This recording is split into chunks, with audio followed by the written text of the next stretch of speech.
अब हम अपना अपना टॉपिक शुरू करते हैं, ऑडियोमेट्रिक टेस्ट। पहले तो नॉर्मल फिजियोलॉजी पढ़ेंगे, फिर उसके बाद डिफेक्ट्स पढ़ेंगे और उनके इन्वेस्टिगेशन पढ़ेंगे। फिजियोलॉजी यही है कि ये था हमारा पिन्ना, ये एक्सटर्नल ऑडिटरी कैनाल कुछ इस टाइप से होती है। ये सारा एक्सटर्नल ईयर है। अब आता middle ear.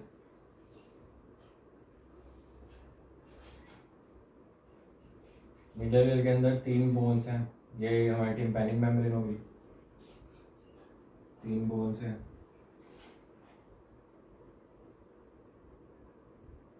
Malleus, incus, stapes.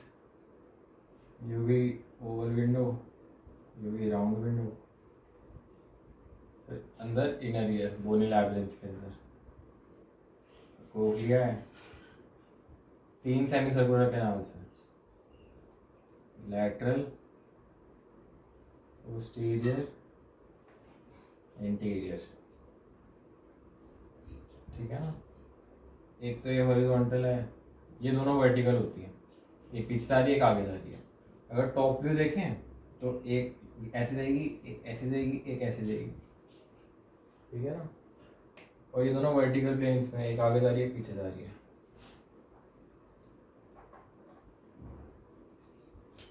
ये सेमी सर्कुलर कैनाल्स हैं, साथ में इसके साथ में यूट्रिकल और सैक्यूल होता है।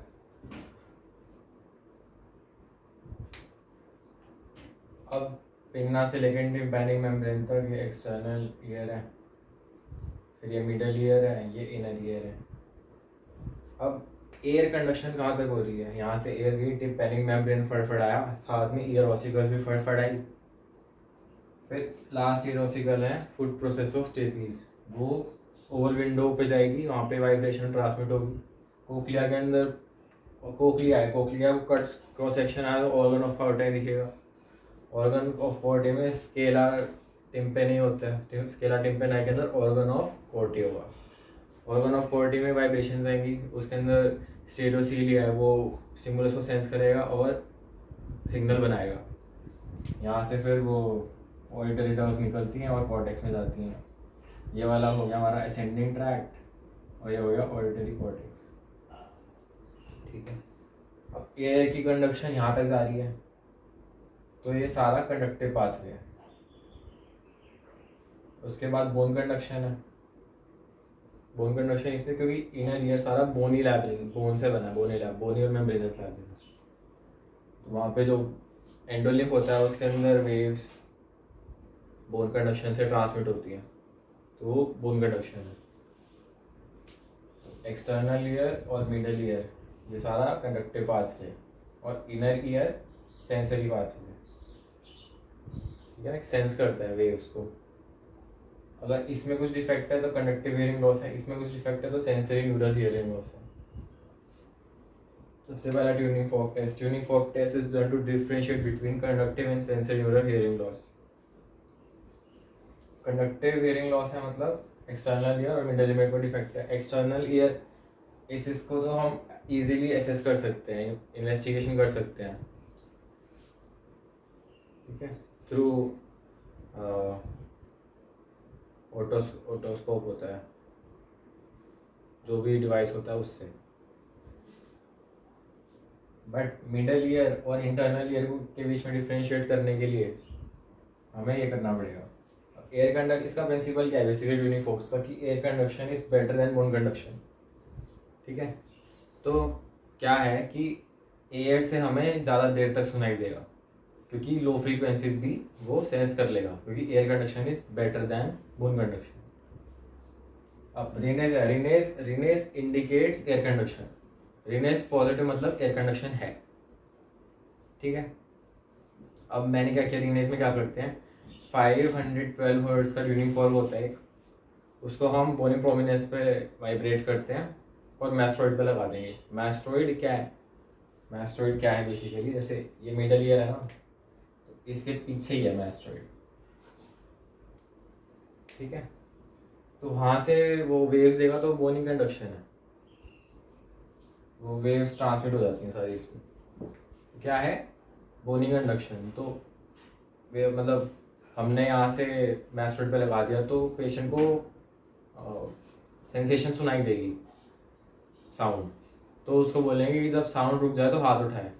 लगा रखा है, पेशेंट ने हाथ उठा दिया, फिर उसी टाइम हम ट्यूनिंग फॉक को यहाँ पे कान के पास ले आएंगे, तो उसको अब भी आवाज़ सुनाई देगी क्योंकि वो एयर कंडक्शन बेटर है। अब यहाँ पे कैसे रखना है, ये ट्यूनिंग फॉक्स के फ्रॉन्ग्स हैं, हम ऐसे नहीं रखेंगे, ऐसे रखना है, ठीक है ना, ताकि उसको क्लियर सुनाई दे। ऐसे, ना कि ऐसे, ऐसे रखना है, ठीक है। अब एयर कंडक्शन बेटर है देन बोन कंडक्शन तो नॉर्मल है। अब मान लो कि उसको एयर कंडक्शन से सुनाई नहीं दिया, मतलब बाहर से आवाज़ नहीं आ रही, मतलब कंडक्टिव हियरिंग लॉस है। तो रीने इज नेगेटिव, मतलब कंडक्टिव हियरिंग लॉस है, negative conductive hearing loss. Bone conduction better है, अगर पॉजिटिव है तो मतलब एयर कंडक्शन है, और सेंसरी न्यूरल हियरिंग लॉस है। एक एक्स्ट्रा याद रख सकते हैं, अगर इमेज नेगेटिव है तो severe sensory neural hearing loss भी हो सकता है। अब इसकी रेंज होती है एक, कि इतनी इंटेंसिटी की हमें साउंड प्रोड्यूस करनी है, क्योंकि 512 हर्ट्ज का इसे यूज करते हैं क्योंकि वो इस रेंज के अंदर ही साउंड प्रोड्यूस करता है, 20 डेसिबल टू 60 डेसिबल।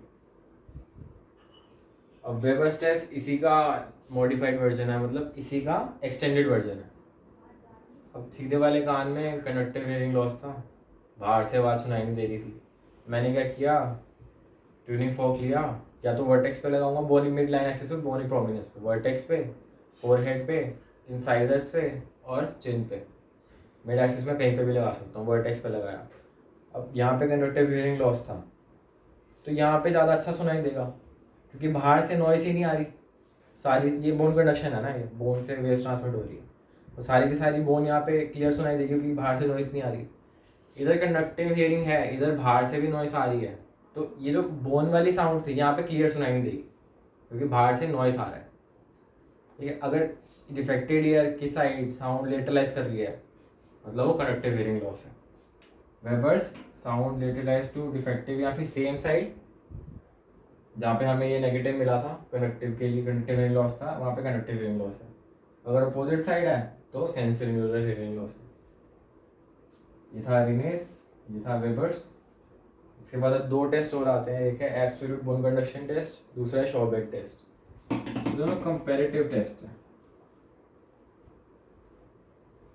पेशेंट की हियरिंग को हम खुद से कंपेयर करते हैं। एब्सोल्यूट बोन कंडक्शन मतलब बाहर से कंडक्शन, जो एयर कंडक्शन है वो बंद कर दिया। ट्रेगस है ये वाला, ट्रेगस से हमने एक्सटर्नल कैनाल को ऑक्लूड कर दिया ताकि बाहर एयर कंडक्शन बंद हो जाए, और फिर हमने वेबर्स किया बोन कंडक्शन के लिए, तो वो बोन कंडक्शन है। अब मान लो 5 सेकंड तक पेशेंट को आवाज़ सुनाई दी, फिर हमने खुद पे किया, चेक किया, या फिर किसी नॉर्मल पेशेंट पे चेक किया, तो उससे हम कंपेयर कर सकते हैं। अगर पेशेंट की बोन कंडक्शन कम है तो उसकी जो एब्सोल्यूट बोन कंडक्शन है वो शॉर्टर एंड आएगा, ठीक है ना, कम टाइम आएगा उसका, और हमारा ज़्यादा आएगा। ऐसे ही शॉबैक है, दोनों कंपेरेटिव है। डिफरेंस बस ये है कि एब्सोल्यूट बोन कंडक्शन के अंदर हम ट्रेगस को से एक्सटर्नल ऑडिटरी कैनाल को ऑक्लूड कर देते हैं, और शॉबैक में हम ऑक्लूड नहीं करते, ठीक है। अब ट्यूनिंग फॉक था, देखो अगर एक्सटर्नल ईयर में कोई डिफेक्ट है तो वो तो हमें दिख ही जाएगा, वो मतलब वो कंडक्टिव हियरिंग लॉस है, कोई ट्यूमर है, कोई फिस्टुला है, फिस्टुला नहीं सॉरी, फरंकल है, ओटाइटिस एक्सटर्ना है, जितने भी हमने एक्सटर्नल पिन्ना के पढ़े थे, एक्सटर्नल ऑडिटरी कैनाल के पढ़े थे डिफेक्ट्स, ठीक है। कोई भी ट्यूमर है, वैक्स है, सब कुछ है, पर फॉरेन बॉडी ऑब्स्ट्रक्शन है, वो पता चल जाएगा। अब हमें बेसिकली इन दो के बीच में डिफरेंशिएट करना है। मिडल ईयर का डिफेक्ट है मतलब कंडक्टिव हियरिंग लॉस है, इनर ईयर का डिफेक्ट है मतलब सेंसरी न्यूरल हियरिंग लॉस है। ट्यूनिंग फॉक से इन दोनों को पता चल गया, इन दोनों का पता चल गया। अब इनका कन्फर्मेटरी कैसे करेंगे? कन्फर्मेटरी है ये प्योर टोन ऑडियोमेट्री। एक प्योर टोन ऑडियोमेट्री के प्रिंसिपल है, मतलब जो भी प्रिंसिपल नहीं, जो एम है, इंडिकेशन है, वो ये है कि एक तो इन दोनों के बीच में डिफरेंशिएट करता है, दूसरा ये फ्रीक्वेंसी बता देता है। कौन सी फ्रीक्वेंसी अफेक्टेड है, मतलब कौन सी फ्रीक्वेंसी पे हियरिंग लॉस है, तो उससे हमें डिग्री ऑफ हियरिंग लॉस पता चल जाता है। ठीक है, इसमें बेसिकली क्या करते हैं, एक तरफ से हम फ्रीक्वेंसी भेजते हैं, साउंड भेजते हैं, दूसरी तरफ से हम टिम्पैनिक मेम्ब्रेन की वाइब्रेशन इन ml चेक कर लेते हैं। ठीक है, अब साउंड भेजी तो उस समय पता, मान लो कि सीरस ओटाइटिस मीडिया था, हमने वेव्स भेजी, बट उतनी फर्क वो मेम्ब्रेन, उसकी वाइब्रेशन उतनी नहीं आ रही टिम्पैनिक मेम्ब्रेन की, मतलब कंडक्टिव हियरिंग लॉस है, क्योंकि वो टिम्पैनिक मेम्ब्रेन अच्छे से फड़फड़ा नहीं पा रही। या तो फुट प्रोसेस ऑफ स्टेपीज ओसिफाई हो गया, ऑटोस्क्लेरोसिस हो गया, या फिर सीरियस ओटाइटिस मीडिया है, ये टिम्पैनिक मेम्ब्रेन की बोन्स की मूवमेंट कम हो गई है, मतलब कंडक्टिव हियरिंग लॉस है।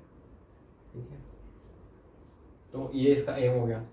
अब इसके बाद हम क्या करते हैं, इसके बाद हम नेक्स्ट जो टेस्ट कर सकते हैं वो इम्पीडेंस ऑडियोमेट्री करते हैं in case of middle ear lesion. एक तो इससे ट्यूनिंग फॉक्स से तो इनको बीच के डिफ्रेंशिएट कर लिया, पीटीए से हमने कंफर्म कर लिया कि मिडिल ईयर का ही लीजन है और ये इनर ईयर का ही लीजन है। उसके बाद हम इम्पीडेंस ऑडियोमेट्री करेंगे मिडिल ईयर के लीजन के लिए, दो होती हैं, टिम्पैनोमेट्री और स्टेपीडियल रिफ्लेक्स। और इनर ईयर के लीजन के लिए हम बेरा कर सकते हैं। अब ये तो सेंसरी न्यूरल हियरिंग लॉस है, सेंसरी और न्यूरल को फर्दर डिफ्रेंशिएट करने के लिए हम बेरा करते हैं। बेरा होता है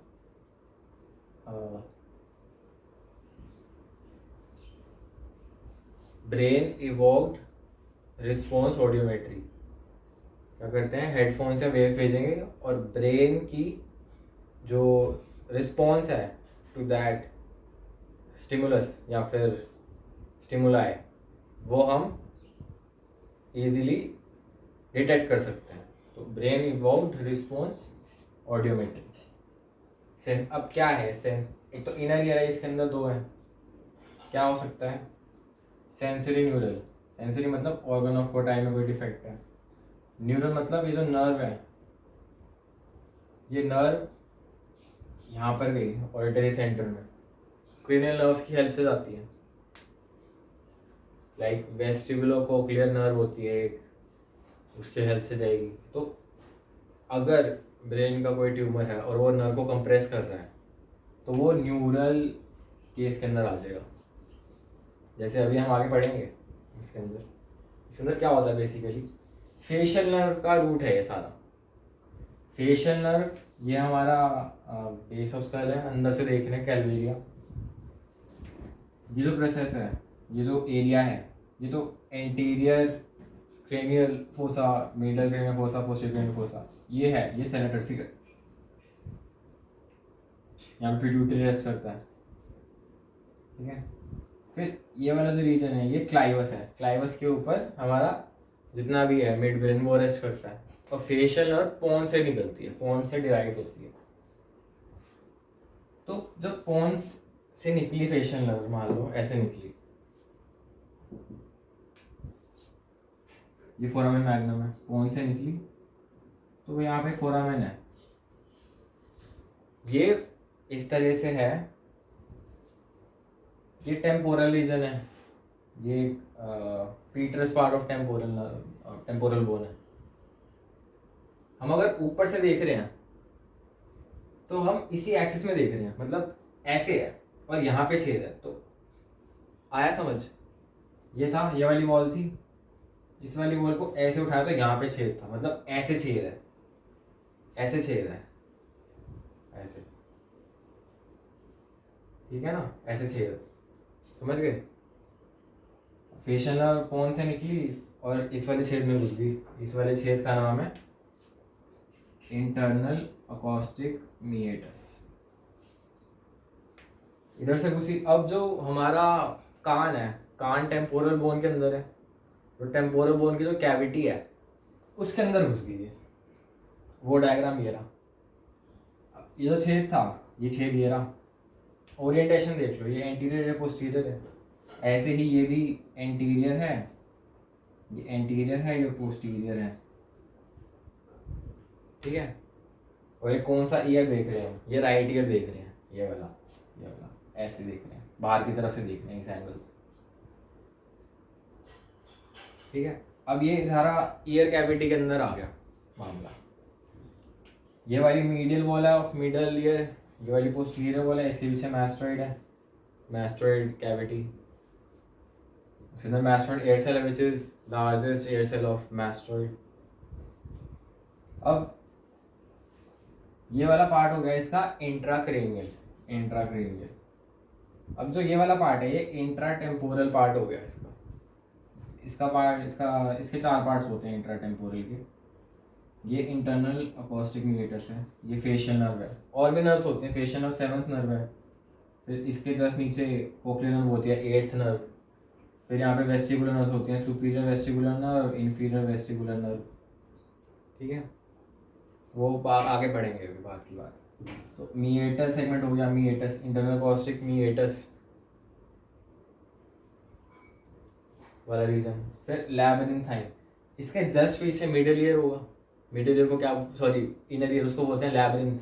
तो लैबिरिन्थाइन पार्ट, ठीक है, इनर ईयर। फिर इसके बाद हमने जो उसका एक मॉडल बनाया था मीडियल वॉल, उस पे सारे रूट्स आ जाएंगे। हॉरिजॉन्टल पार्ट हो गया फेशियल नर्व का, फिर ये वर्टिकल पार्ट हो गया, ये लैटस सेमिसर्कुलर कैनाल का इंप्रेशन हो गया, ये ओवल विंडो हो गई, और भी जितने भी स्ट्रक्चर्स होते हैं। ये हॉरिजॉन्टल पार्ट हो गया, वर्टिकल पार्ट हो गया। हॉरिजॉन्टल पार्ट 10 mm, लैबिरिन्थाइन को छोड़ दो, सॉरी मीटर, फिर हॉरिजॉन्टल 11 और फिर 13, 10 11 13। ठीक है, तो लैबिरिन्थाइन है, ये सबसे वो है, सबसे सेंसिटिव एरिया है, क्योंकि यहाँ पे ये बहुत, मतलब इसकी कोई कवरिंग, मतलब ये लगा लो कि बहुत शॉर्ट पार्ट है, ये 3 से 4 mm का होता है। यहाँ पे इसके इंजरी के चांसेस बहुत ज़्यादा होते हैं। फिर ये वाला जो रीजन है हॉरिजॉन्टल, यहाँ पे हो सकता है कि कहीं बार इसकी फेलोपियन कैनाल होती है, इसके ऊपर बोनी कवरिंग होती है, वो एब्सेंट हो, मान ले है ही, तो यहाँ पे इंजरी के चांसेस होते हैं। तो हॉरिजॉन्टल सेगमेंट में डेहिसेंस के चांसेस बहुत ज़्यादा होते हैं। फिर आता है वर्टिकल सेगमेंट, मान ले मैस्टोइड सर्जरी कर रहे थे, तो वहाँ पे इसके इंजरी के चांसेस ज़्यादा हैं। तो incidence of injury in mastoid surgery vertical के सबसे ज़्यादा हैं। अब यहाँ से यहाँ पे था हमारा स्टाइलॉइड फोरामेन, यहाँ से एक ब्रांच गई पीछे से निकल के ऐसे आती है, वो कोडा टिम्पेनी। यहाँ पे स्टाइलॉइड फोरामेन था, स्टाइलोमैस्टॉइड फोरामेन, वहाँ से निकलेगी, जैसे पिन्ना है ना, इसके जस्ट 1 सेंटीमीटर 1 to 2 सेंटीमीटर यहाँ से बाहर निकलती है, और अपने 5 ब्रांचेस दे देती है, टेम्पोरल, ज़ाइगोमेटिक, बक्कल, मैंडिबुलर, सर्वाइकल। ठीक है, तो ये वाला जो सारा रूट था इसका इंट्राटेम्पोरल रूट था। अब स्टाइलोमैस्टॉइड फोरामेन से निकलेगी तो ये एक्स्ट्रा क्रेनियल रूट हो गया इसका। तो इसके वाइवा क्वेश्चन है, 3 रूट्स पूछते हैं इसके। अब मान लो कि इस जो एक्सटर्नल अकोस्टिक मीडिएटर्स है, इसमें क्या हुआ, जो इससे फेशियल नर्व निकलती है, ठीक है।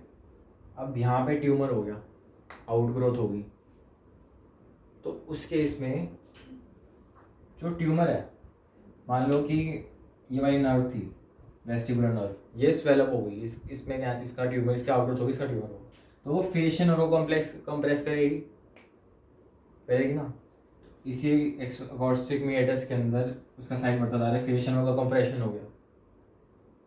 तो ये किस टाइप के हियरिंग डिफेक्ट में आएगा, ये न्यूरल हियरिंग लॉस है, compression of cranial nerve due to tumour, facial nerve का कंप्रेशन हो रहा है। तो ये हो गया हमारा अकोस्टिक मीडिएटर्स के अंदर होता है। सेंसरी है, तुम्हारे पास डिफेक्ट इन ऑर्गन ऑफ कोर्टाई, वो किसका पार्ट है, कोक्लिया का। इसके अंदर हम क्या करते हैं, जो एंडोलिम्फेटिक सैक है उसका ड्रेनेज नहीं हो पाता, उसका डिफेक्ट है। तो इसके अंदर ट्रीटमेंट हमारे पास 2 होते हैं, पंकज सर ने बताए थे। एक तो होता है लैबिरिन्थेक्टमी, दूसरा होता है एंडोलिम्फेटिक सैक ड्रेनेज। ठीक है, तो इस तरह से होता है। अब इन दोनों को डिफ्रेंशिएट कैसे करेंगे, इंटरनल अकोस्टिक मीडिएटर्स के बेसिस पे। अगर इंटरनल अकोस्टिक मीडिएटर्स के इस तरफ है, मतलब स्कल के अंदर है वो, तो मतलब वो न्यूरल हियरिंग लॉस है। अगर उसके बाहर है, मतलब या तो टेम्पोरल, ये इंटरटेम्पोरल रीजन में, या फिर इसके बाहर एक्स्ट्रा क्रेनियल पार्ट है, तो वो बाहर की तरफ पेरिफेरी में है, तो वो सेंसरी हियरिंग लॉस है। ये पेरिफेरल है,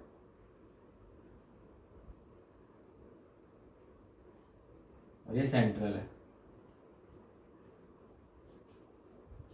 ठीक है, अब आती है बात pure tone audiometry. Pure tone audiometry में मान लो एयर कंडक्शन में डिफेक्ट है। एयर कंडक्शन यहाँ तक होती है एक्सटर्नल ईयर और मिडल ईयर के अंदर।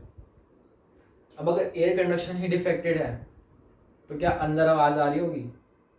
अब जैसे मैं बात कर रहा हूँ, तुम सुन रहे हो, तो कान से सुन रहे हो ना, ऐसे तो नहीं कि मैं यहाँ से बोन कंडक्शन से कोई वेव दे रहा हूँ।